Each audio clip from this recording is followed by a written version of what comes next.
pals, I'm Pal, and today we're reviewing Doechii's Alligator Bites Never Heal. This project, this mixtape, dropped on the 30th of August 2024, and the reason why I say mixtape like that is because that therein lies the beauty of this project. I think there is so much to this album that just speaks to what happens when you don't chase perfection. The distinction between an album and a mixtape to me is about limitation versus freedom. When creating an album, there's so much more scrutiny from record labels, artists, producers, everyone that is essentially involved in how this piece of work comes out, has a say or wants to have a say in it. Albums simply cannot have loose ends from the way record labels perceive it, and I think the way the public also receive them. Albums need to be clean, concise. There needs to be a clear through line, right? We're scrutinizing how many tracks are on it, how long the entire project is, what are the visuals, what was the rollout like. And so that's what this project was all about, which is why I was like, let's just do a mixtape.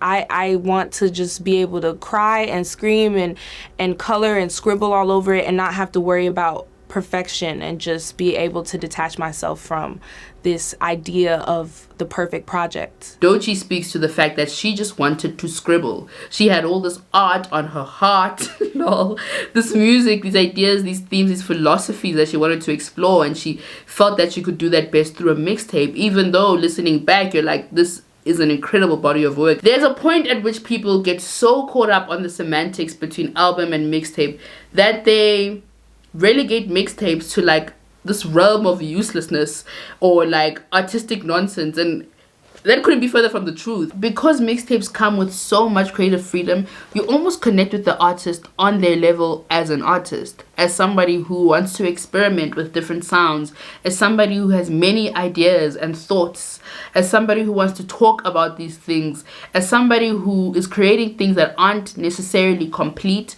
in the public eye but are pieces of art that are worth having in the world. There are so many examples of mixtapes that have done that, mixtapes that have been so beautiful as bodies of work that they've even blurred the lines between album and mixtape, that they've won awards for things that mixtapes don't usually win awards for. Chance the Rapper's Acid Rap is a great example of this. Mac Miller's Faces is a great example of this. These are all mixtapes that have so much respect that people even forget that there's a difference between a mixtape and an album. There should be a world in which we just create music for music's sake and we listen to music for music's sake, forgetting about all the other rules and restrictions that come with what it is to put out a project in 2025, in 2024, in 2023. Like, forget about it. I just want to get to know who you are, bro. That's what Alligator Bites feels like. It feels like an artist on the loose and they created something phenomenal. Let's start the story backward. I'm dead, she's dead, just another Black Lives Mattered. And if I die a day, I die a bastard. TikTok rapper,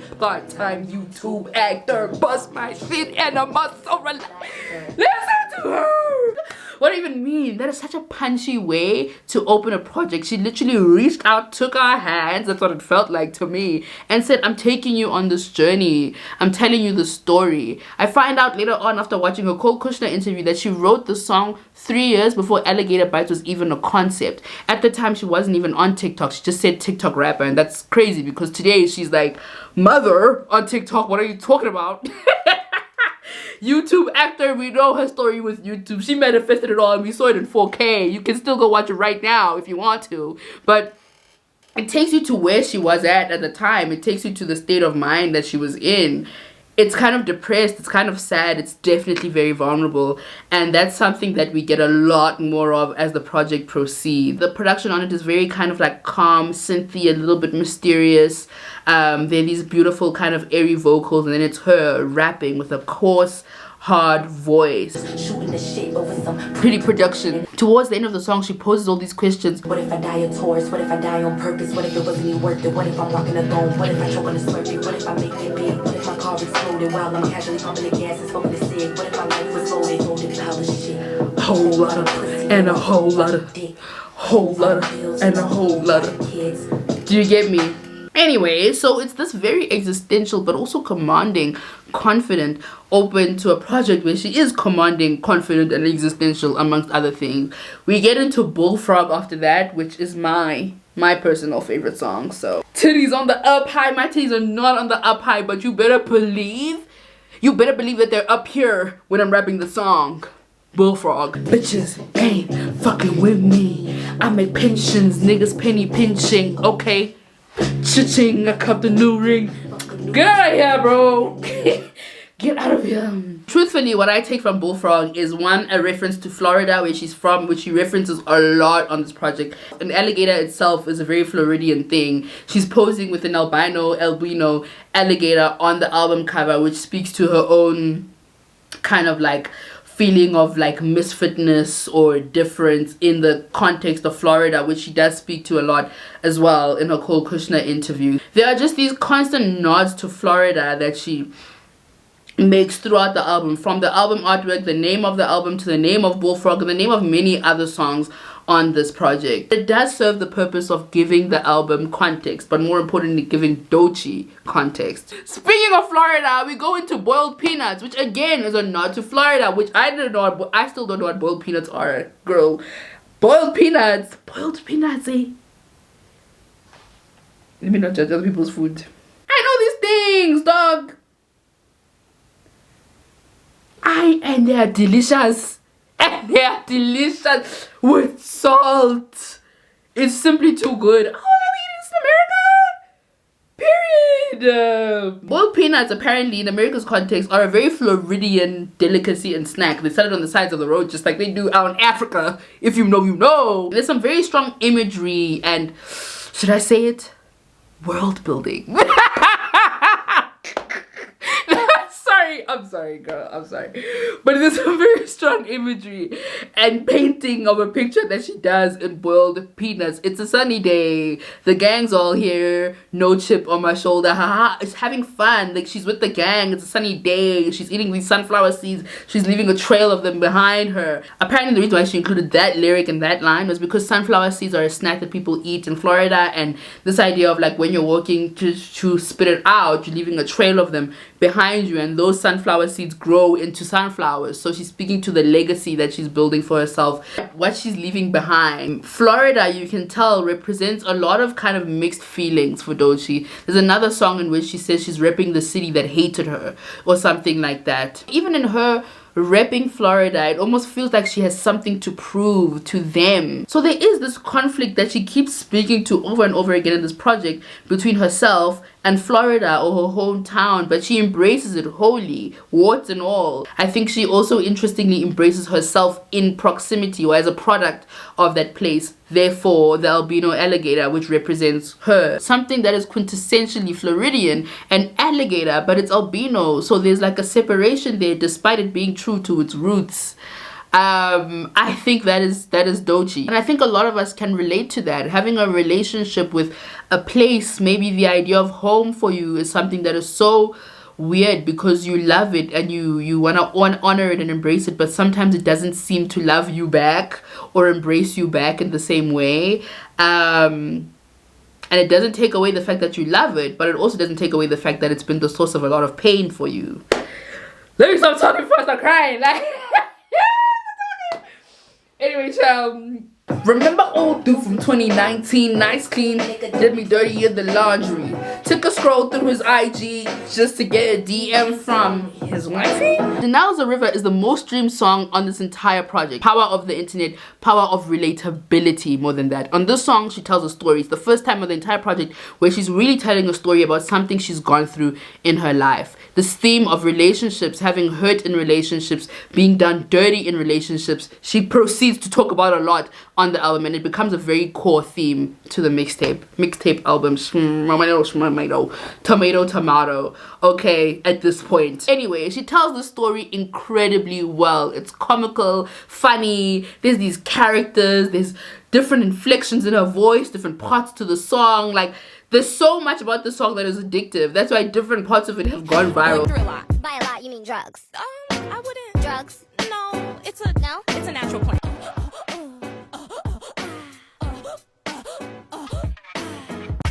I mean But you know what else has gone viral on Twitter? They're using the part from the dolly shot from the video as a meme with like little anime. It's been so cute to see internet culture do its thing to Denial is a River. And I think that comes from the relatability of Denial is a River as a song. The drugs part of it, the breathing exercise of it, the part where she's just upset and frustrated over this nigga that did her dirty, that lied to her. The brilliance of Denial is a River isn't just in the relatability, but also in the multiple references to iconic hip-hop legends that she makes. The breathing exercise, very much inspired by Doechii. You know what? Yo, peep this. Lordy Dotty. Lordy Dotty. Lordy Dotty. You know what? Yo, peep this. Lordy Dotty.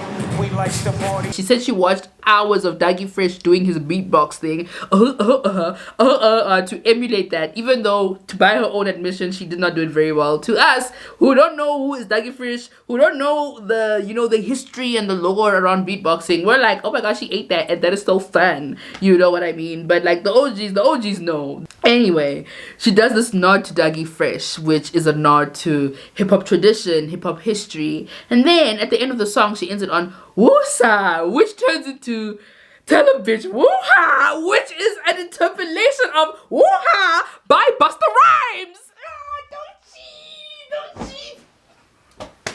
Doechii, what are you on, dog? Like, Jesus. So the entire rhyme scheme of the first verse and chorus of Catfish, the following song, is foreshadowed in the last word that she says on Denial is a River. Woosa. The following song, Catfish, is a nod to Busta Rhymes' Woo-ha. Woo-ha, woo-ha. So that's the song that she pulls from for Catfish. Tell a bitch woo-ha. Step up in this bitch, I look too fly. Also for Woosa at the end of Denial is a River. Throughout this album, Doechii is nodding. Doechii is nodding to the people who created hip-hop as we know it. The founders, the pioneers, the people who laid the roots for what we've come to know as hip-hop and what we've come to not know as hip-hop. Not only does she reference Busta Rhymes in the lyrics, she didn't know this, but she was referencing Busta Rhymes in the video for Nissan Altima. Nissan Altima's video opens with her in the car, right? Where she's referencing Kendrick Lamar's Alright music video with literally the same color grading, black and white, that whole vibe. We're in the car with the homies, rolling, right? Kendrick Lamar's Alright video opens like that. But that video is referencing Busta Rhymes' Woo-ha video! What are you talking about? This is rap legacy. This is a through line. She is the princess of hip-hop. She's the trap Grace Jones. She's hip-hop's Madonna. Like, truly, like, that's next. That's who is next. Okay, quick break. I had to stop and charge my camera battery. I got a new camera. I love it very much, but I am learning a lot of things about how to use cameras, and I've realized that I need to get a second battery. Anyway, which is why the lighting has changed and there's a little bit of a difference in the setup, but we're carrying on. We're picking up where we left off, okay? Skip and Hide and Seek. I'm grouping those two songs together because they both feel very similar in terms of structure, sound, instrumentationally, and thematically. As far as structure goes, they both kind of repeat the same few lines over and over again. What I love about Skip is that it really is a nursery rhyme plucked straight from the nursery rhyme Skip to My Lou. Skip to my Lou, taga too. It's very juvenile in even the rhyme scheme and some of the other things that she says in the song. Things like click clack duck, tic tac duck, it's an old red truck, no mercy when I, these very like monosyllabic words. Ow, let me cook.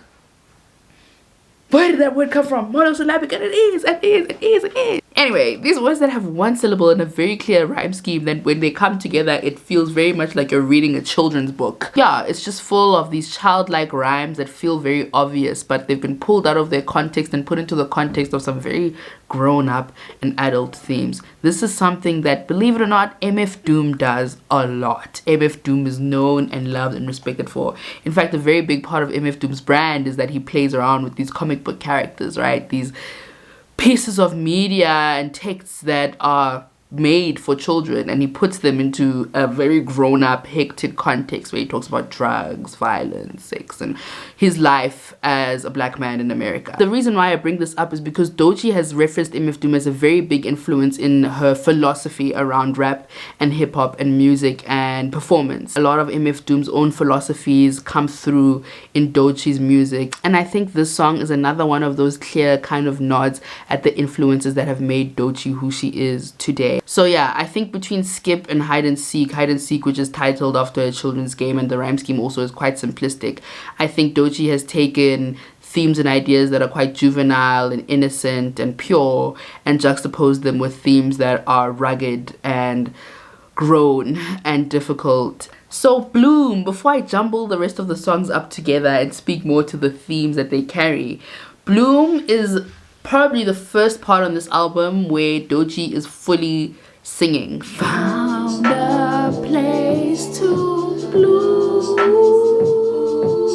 I feel beautiful. She's not rapping on the song, she's just singing, I found a place to bloom, I feel beautiful, I found a place to go, I feel wonderful, etc, etc, etc.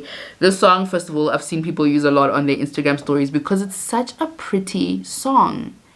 It sonically is so beautiful. Like, the vocals are very light and breathy and airy. You almost can't make up the words. It's more just about the way the song swings and feels. It's really wonderful. But also the beginning of the song plays on that whole relatability, or speaks to, let me say, that whole relatability thing we spoke about on Denel's A River.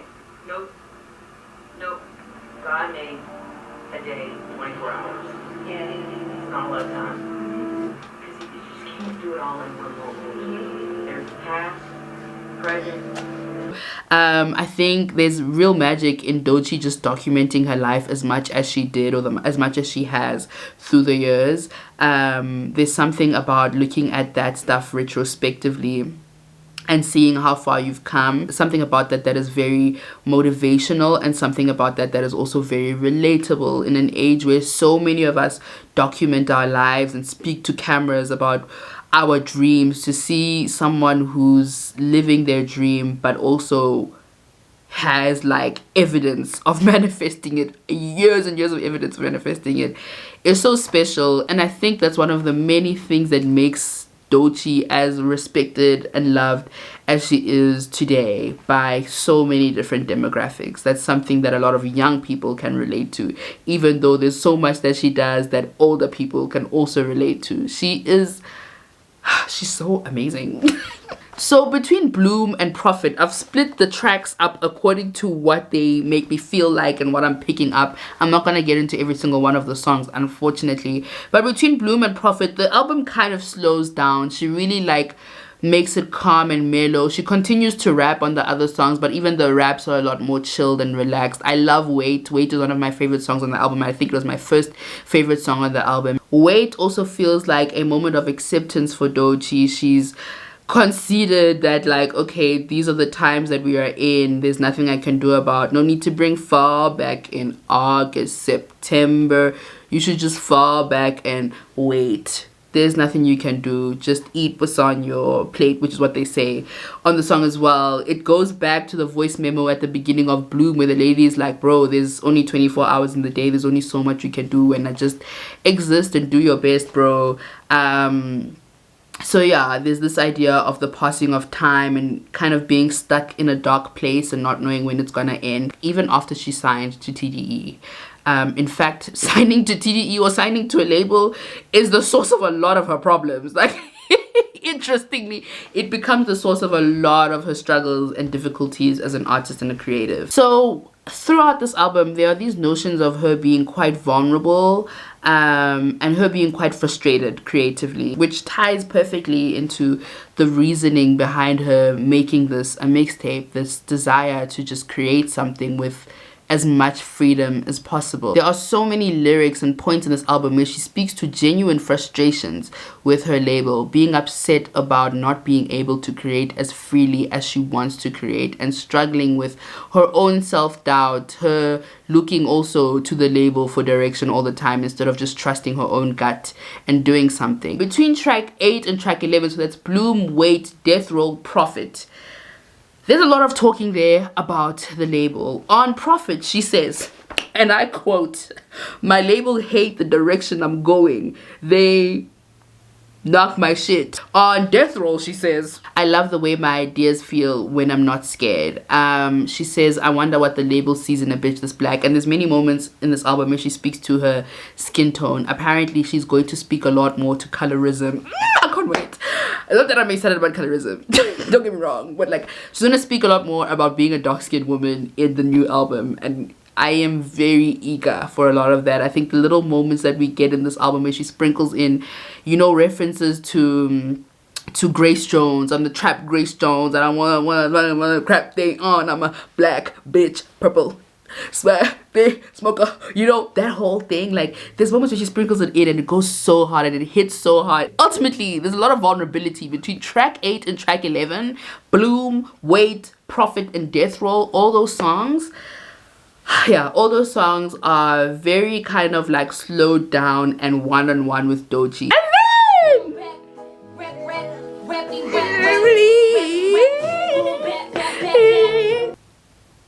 let's talk about boom bap. Okay, that's where I really want to go. I won't even lie to you. I want to go to boom bap. Boom bap's video, I think, was one of the first ones that came out for this album. I could be wrong, I don't remember, but one of the first ones that I saw for sure. And I remember being like, this woman, like, I love exactly what she's doing right here. This is perfect, this is perfect, this is perfect, this is perfect. Like, it feels like a big F you to all the freaking losers, the annoying people that have dedicated their lives to fixing their mouths, to policing how women rap. It's 2025, you guys.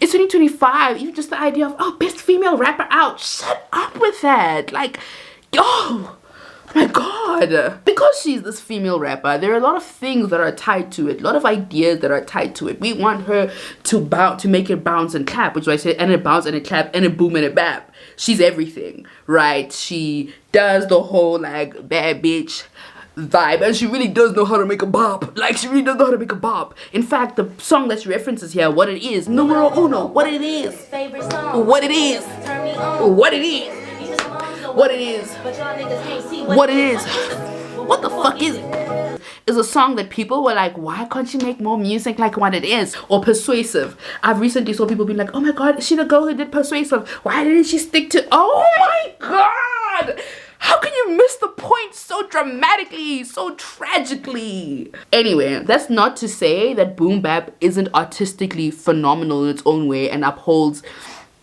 boom bap rap principles, but she's doing this ironic thing over and over again, constant contradictions throughout the song. Yes, she loves boom bap. Yes, she can do boom bap, and she is happy to do it, but that's not all that she can do, and don't reduce her to that, babe. Like, she is so much more than that. Boom bap is just my moment to just rant about like everything that is wrong with the world of like hip-hop culture where women who rap are concerned. I pray for the day that we get to the point as a society where best female rapper is not even a thing that comes out of you guys' mouth anymore. Like, let it go.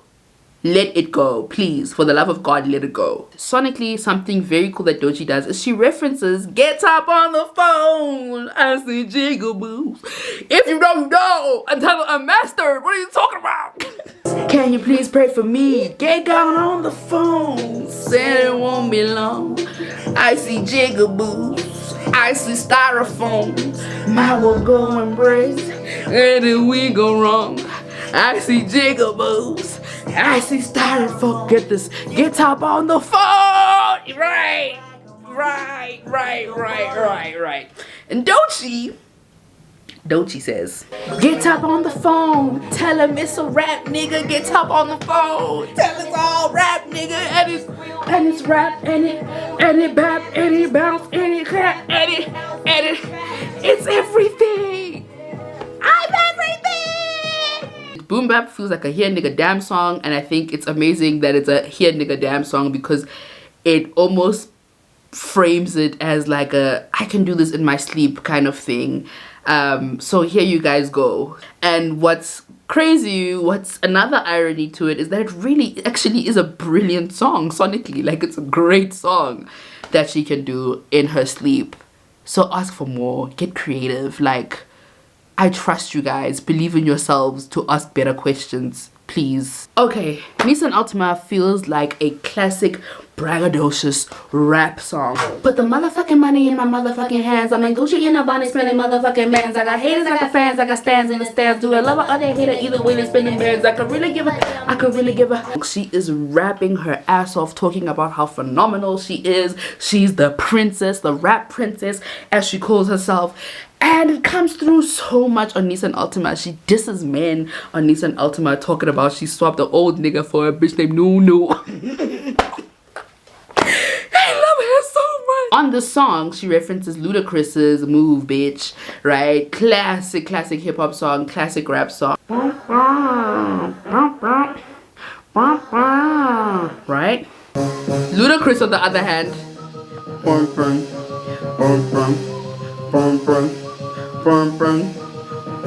get the fuck out my way, bitch. Get the fuck out my way, bitch. Move, bitch. Get out the way. Move, bitch. Get out the way. Get out the way, bitch. Get out the way. Life was good. Life was good. Mind you, I was about 3 years old. Slide feels like a pop song, like a really good pop song with clear R&B influences, which is why I'm just like, why aren't more people talking or listening to Slide? I wish people listened to albums in their entirety, I'm not gonna lie, because I think they would find a lot of joy in these artists and these artists' ability to embody so many different musical principles. Fireflies for me is not one of my favorite or standout songs on the project, but I do think it is a special one because again, it shows her range. There's some electronic kind of synthy techno vibes to it, which are super cool towards the end of the song. Beverly Hills feels like a very SZA type song. On this song, she's so done with this nigga. And context, she speaks about it in an interview and she talks about how, my god, like she was on a phone call with this man.